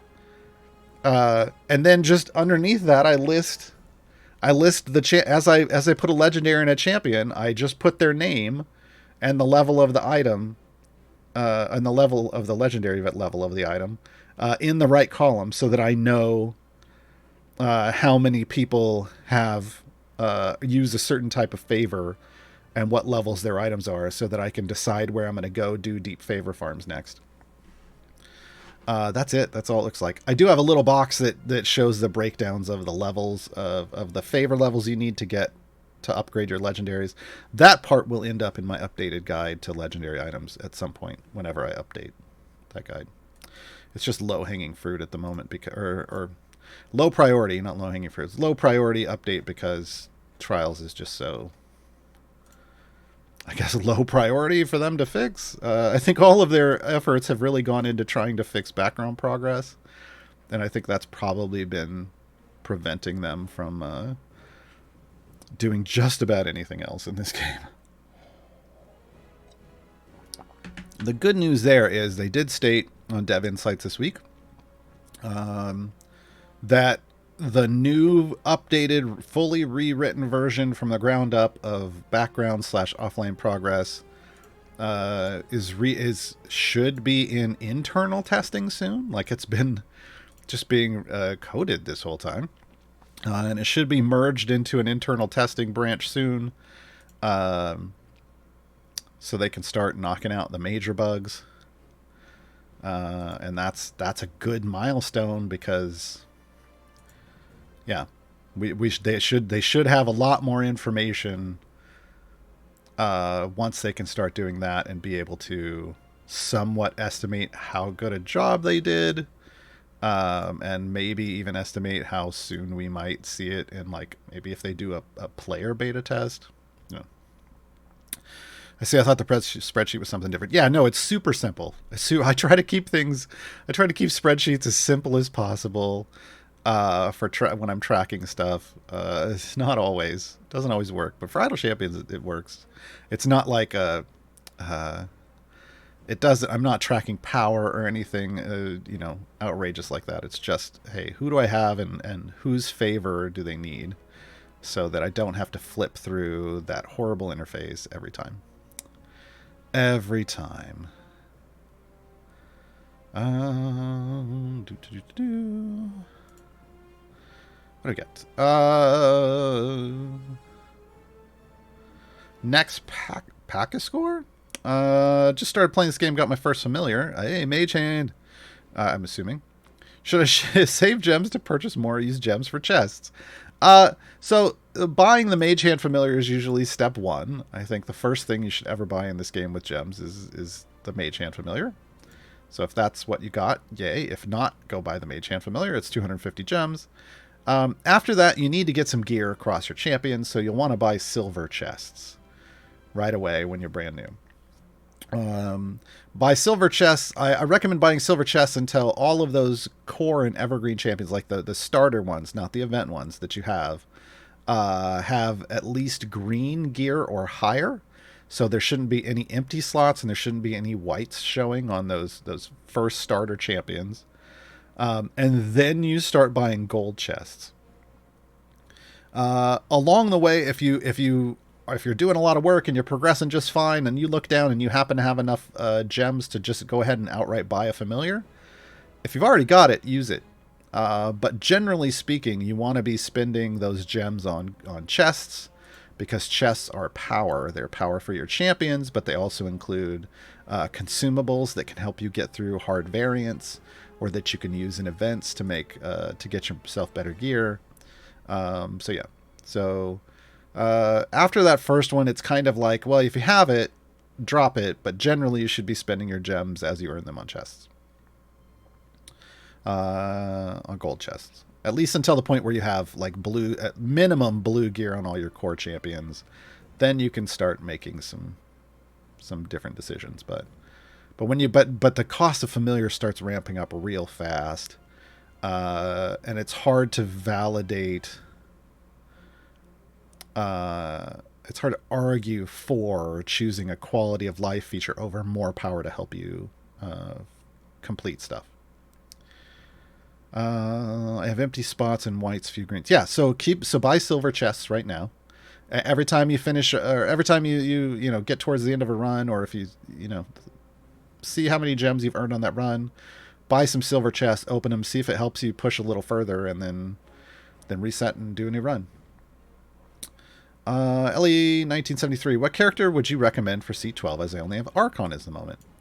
So generally speaking, I'm going to click continue. Generally speaking, in slot 12, I recommend just going through the campaign, going to Tomb of Annihilation, and unlocking Azaka. She's an evergreen champion. You can just unlock her by playing the game. I have a guide for that. So she's real straightforward to get. However, you will get a second champion. Spoiler alert, you will get a second champion on Wednesday in slot 12. With the Bright Swords event, Dob from the Oxventures Guild is joining the game, and he's going to be in slot 12. And he's going to be a support and gold find champion. So you don't necessarily need to rush and get Azaka right away if she's the last thing you need for...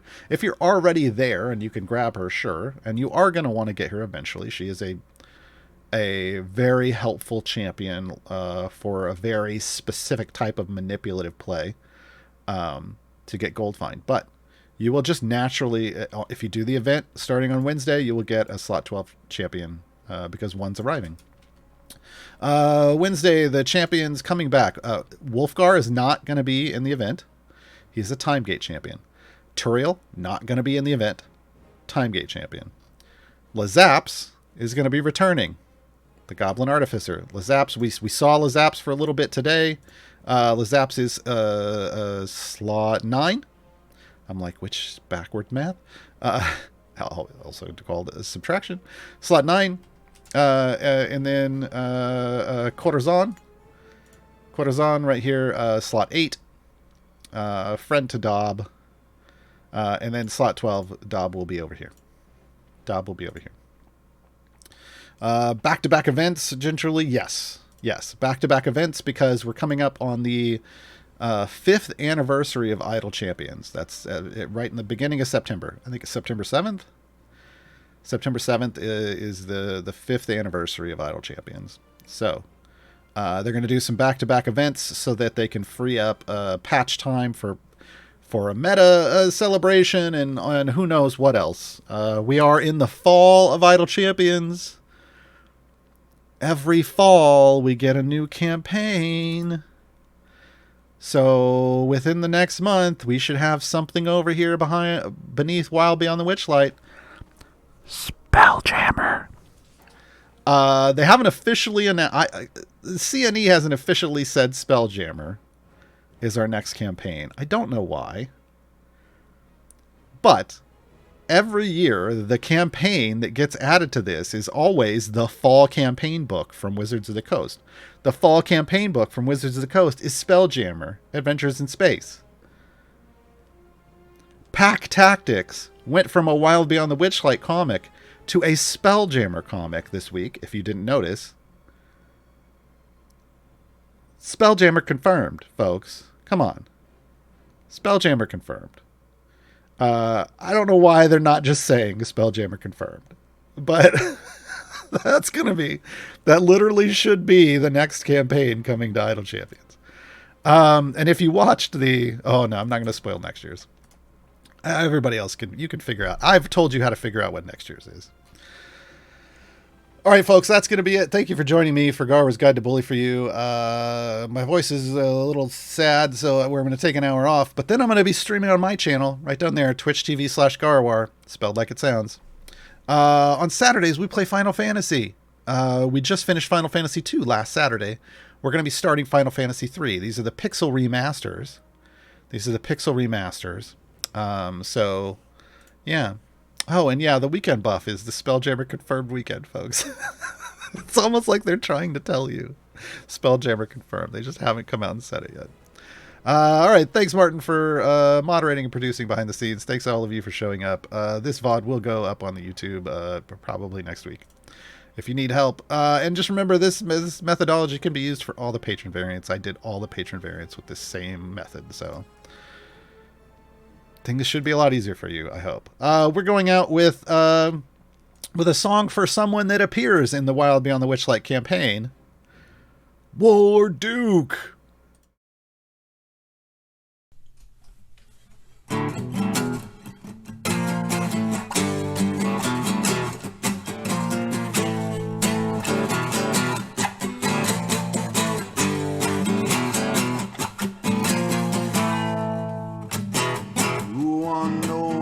By his name,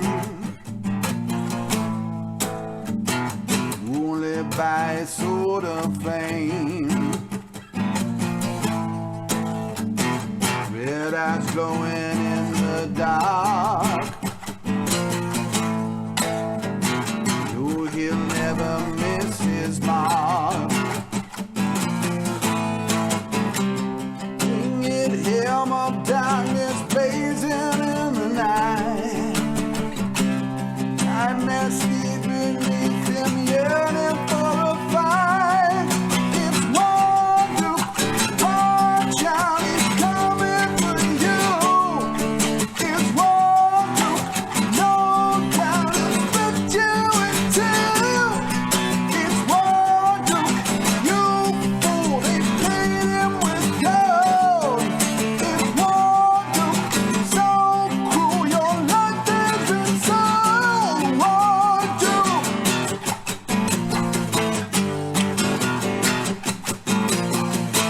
War Duke.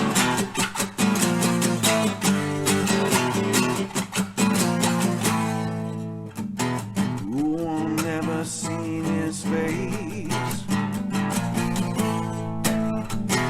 They just find the mess he makes. Once the friend of a strong heart, his evil ways tore them apart. The Heartstone made him evil, now he shuns the light. Once he was a hero, now